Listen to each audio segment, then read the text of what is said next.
Okey, soalannya, adakah instrumen asal dalam kurungan soal selidik boleh diubah suai mengikut keperluan kajian pengkaji atau perlu gunakan keseluruhan item dalam instrumen asal? Okey, ada lagi ke soalan yang berkaitan dengan apa instrumen? Itu Tak ada. soalan last ke? Ya. Oh, satu soalan saja. Alright. Okey jadi tentang apa instrumen kita nak buat kajian kan? Kita nak buat kajian. Jadi persoalan dia instrumen tu macam mana? Adakah kita nak buat sendiri ke ataupun kita ambil daripada orang lain? Dan kalau kita ambil daripada orang lain tu, adakah kita boleh ubah suai ataupun perlu kita ambil secara keseluruhannya? Itu soalan dia. Alright. Jadi untuk menjawab itu, saya menggunakan inilah instrument decision tree.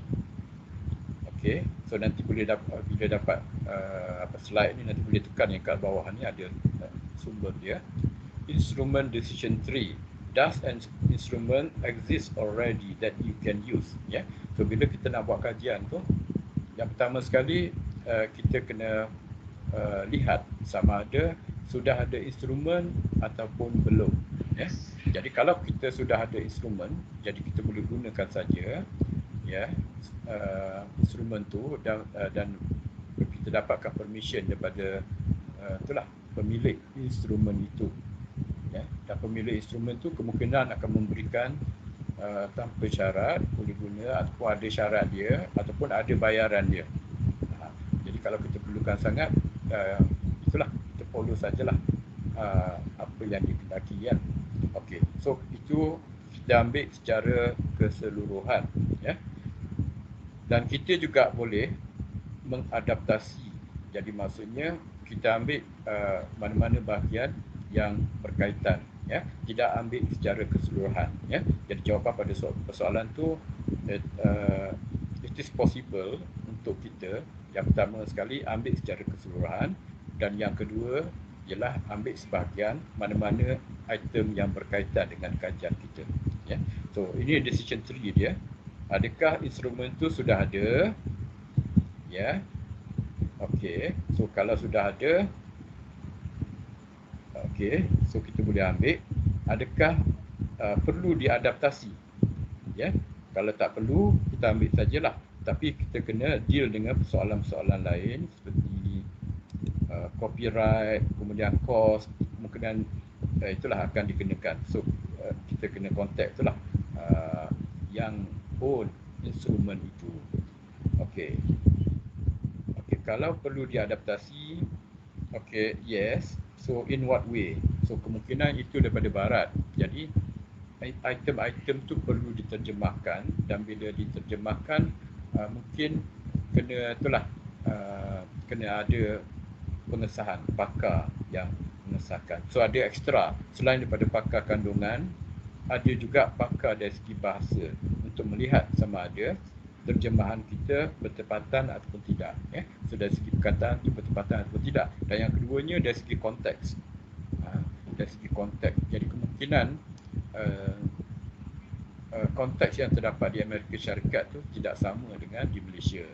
So di Amerika tu dia tanya tentang pet. So ada soalan tentang dog, anjing dan sebagainya. So sini kita tukarlah jadi kucing ke apa ke. Kalau di Amerika tu mungkin ada soalan tentang ni kan Disneyland. Ya, kita tak ada ada ke kat Malaysia Disneyland?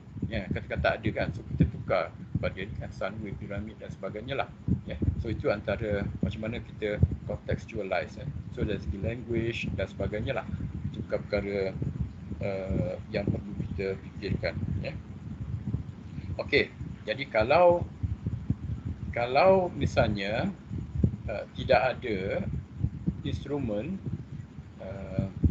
sekarang ini, jadi kita kena buat yang baru ya. Kalau ikut rajah ni, do you have the expertise to create one? Adakah anda mempunyai kepakaran untuk membina ya. Jadi kalau ada, so kita assume dekat sinilah sebab dah belajar KP1 lepas tu KP2, so you have the expertise dan juga through consultation with SV, so yes, you can do it. write it, test it, review it, and revise it, test it again. Ya, jadi instrumen tu perlu melalui kajian rintis, perlu kepada pengesahan daripada pakar dan sebagainya.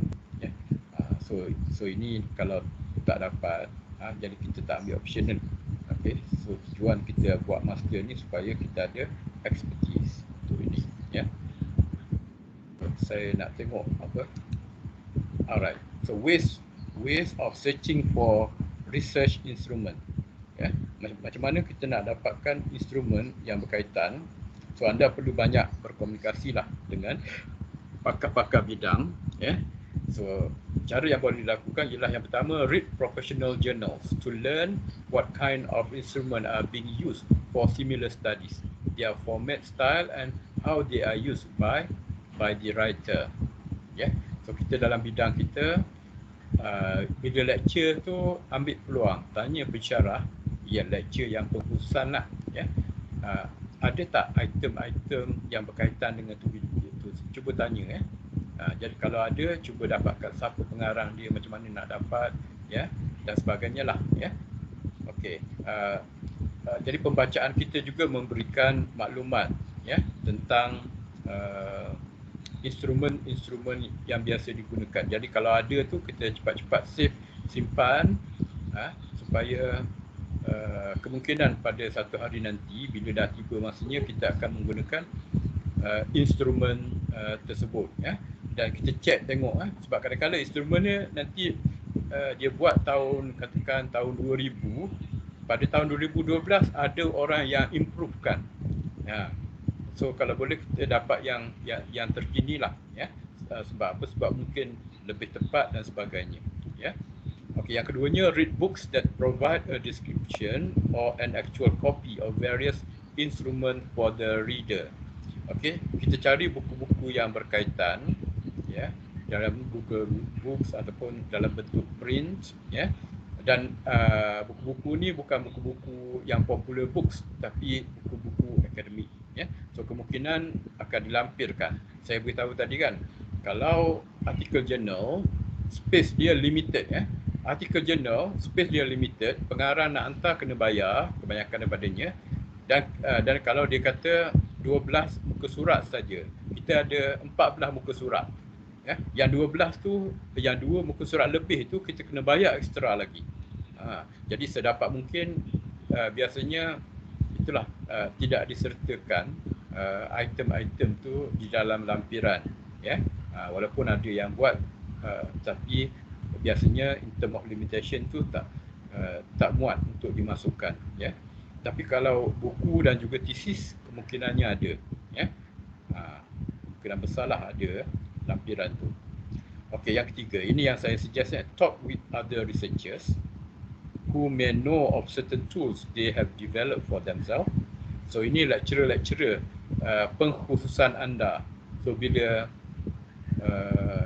bila ada lecture tu, ambil peluang untuk tanya soalan, sama ada pensyarah itu sendiri telah buat ataupun dia tak buat tapi dia tahu ada pengkaji lain yang buat. Ya. Dan satu lagi ialah kita tengok, kalau kita buka Google Scholar kan, so dia akan senaraikan siapa yang banyak pakar-pakar yang banyak menulis tentang area kita tu.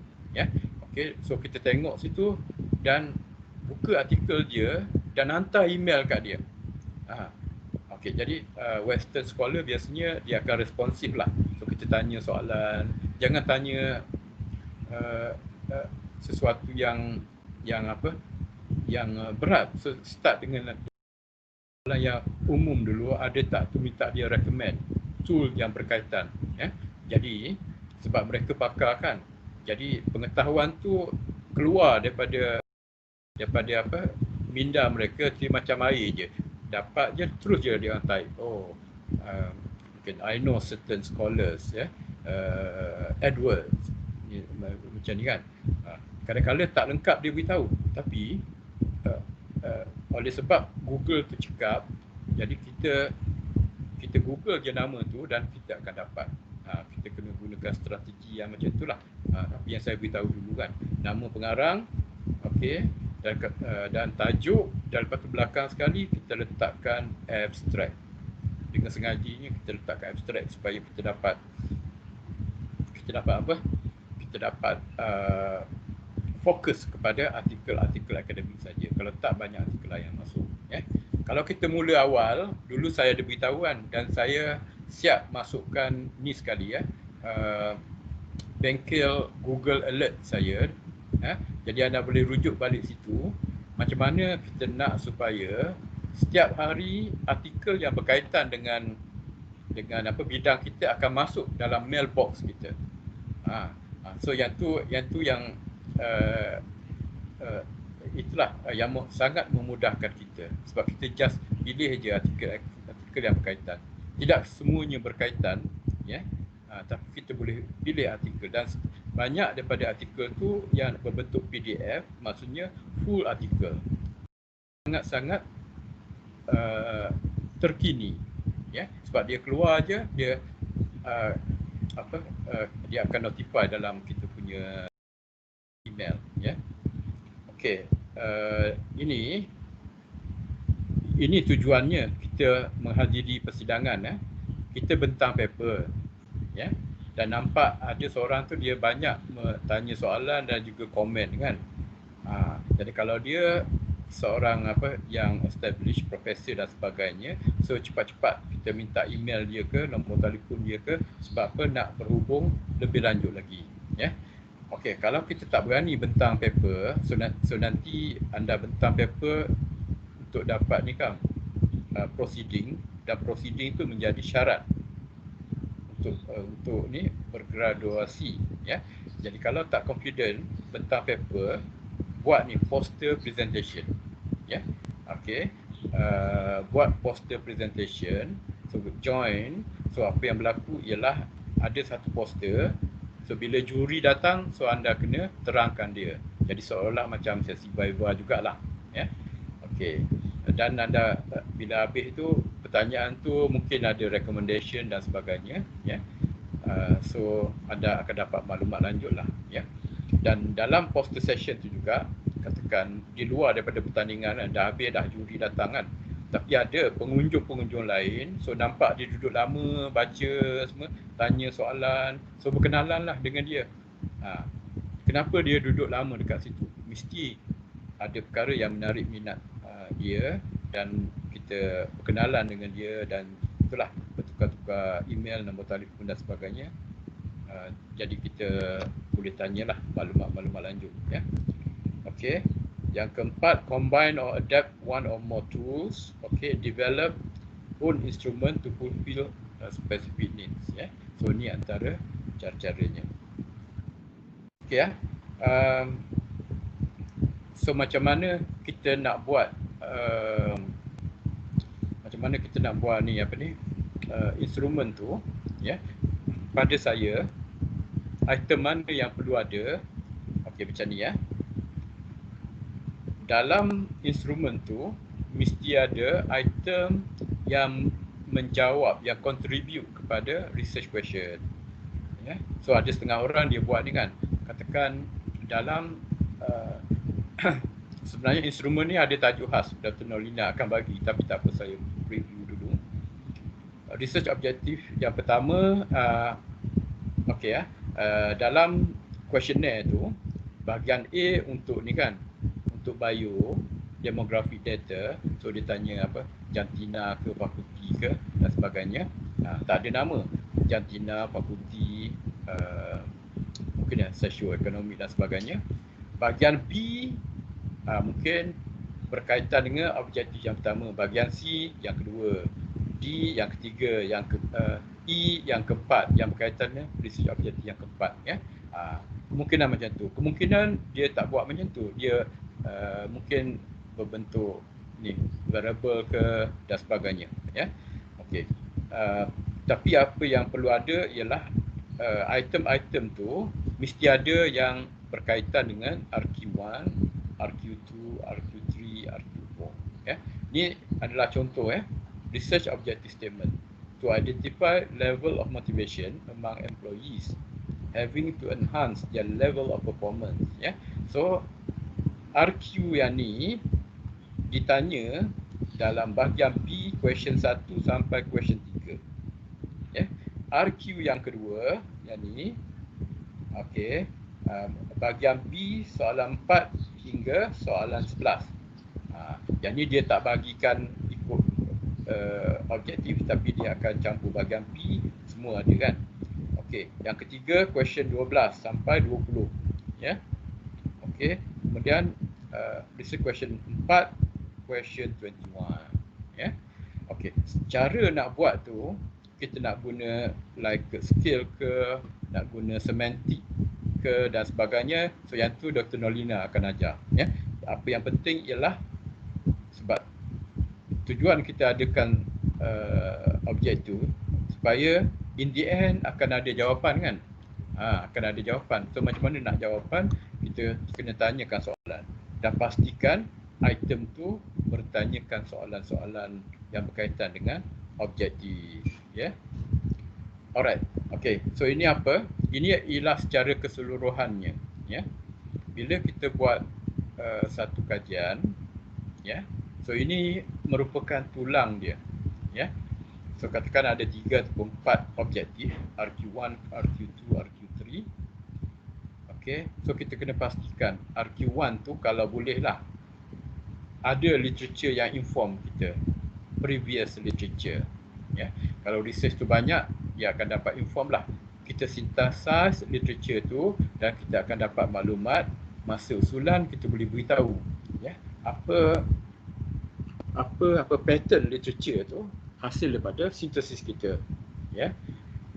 Okey, RQ1 ni seperti yang ditunjukkan sebelum ni dalam slide ini kan. Kita dapat identify apa item-item yang terdapat instrumen tu yang cover RQ1, RQ2, RQ3, ya. Okey, dan lepas tu kita jalankan kajian, lepas tu kita dapat hasil dia. Hasil dia RQ1 ada jawapan, RQ2, RQ3, RQ ni objektif lah, ya. Okey. Dan lepas tu ada discussion. So discussion ni untuk apa? Salah satunya ialah kita nak bandingkan, ya. Kajian lepas ni pattern dia macam mana mereka menjawab RQ1 berbanding dengan kajian yang kita lakukan sekarang. Ya. So current findings, past findings. So sini di bawah literature. Okey. Jadi oleh itu kita dapat pendapatan hasil kajian ni adalah sama dengan kajian lepas yang dilakukan oleh Smith. Hasil kajian ini mempunyai beberapa persamaan dengan kajian yang dilakukan oleh Muhammad, ya, 2019, ya, ataupun kajian ini adalah bercanggah dengan dapatan-dapatan yang telah didapati dalam kajian-kajian yang lepas. Okey, discussion. Ya. Okey, discussion, ya. Okey. Jadi itu secara keseluruhan kan. Dengan itu kita kena pastikan bahawa instrumen tu reflect setiap yang ni. Kalau tak, kita tak akan dapat findings dia. Ya. Kita tak dapat findings, ya. Tetapi jangan risau, sebab apa? Instrumen ni, item dalam instrumen ni, kalau untuk kuantitatif tu, dia akan menjadi satu part yang paling penting sekali. Artinya the hardest part dalam kuantitatif, pembinaan dan juga pengesahan instrumen tu. Ya. Ya tu, ya. Kalau kualitatif, part yang paling sukar sekali ialah macam mana nak menganalisis findings, ya. Dalam kuantitatif, pembinaan dan kesahan kebolehpercayaan instrumen, ya. Jadi instrumen ni katakan nak sama ada buat sendiri ke ataupun adaptasi ke daripada orang lain. Okey, perlu ada kesahan kandungan. So tanya mungkin SB, mungkin juga pakar-pakar yang lain. Okey, dan lepas tu kena run dalam ni, dalam apa, kajian rintis, dan kita dapatkan data, lepas tu pula kita kena analyse dan sebagainya lah. So nanti Dr. Nolina akan terangkan tentang lah kesahan dan kebolehpercayaan instrumen. So selepas kita melepasi itu baru kita boleh hantar kepada responden, ya. Okey, dan edar. Okey, lepas tu kita dapat dapatan dia, masukkan dalam SPSS, kita run, dan lepas tu kita akan dapat numbers yang mewakili findings, ya. So finding ini menunjukkan apa, ya. So mesti menjawab research question. Bila dah dapat findings tu, kita compare against past findings, ya. Jadi kita bincang yang pertama tu. Yang pertama tu inilah penting untuk kita synthesize literature yang lepas, dan cara untuk kita synthesize tu ialah supaya membolehkan kita buat perbandingan lah dengan current findings, ya, current findings. Okey, soalan.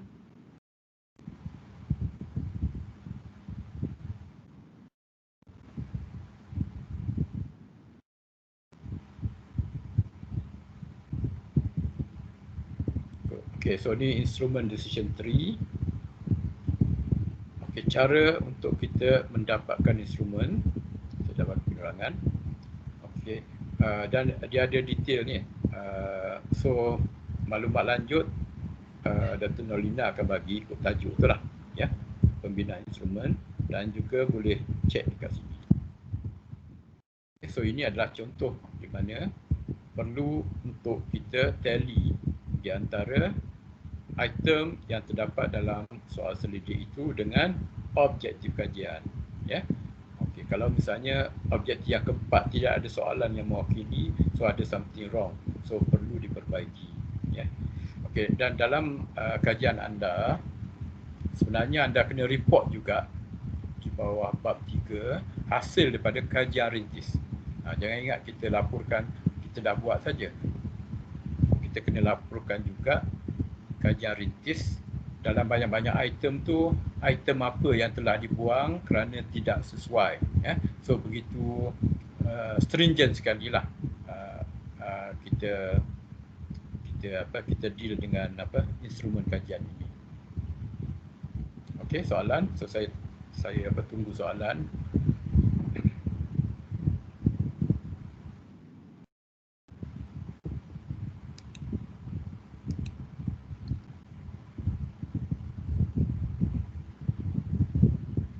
Okey, kalau ada soalan angkat tangan lah.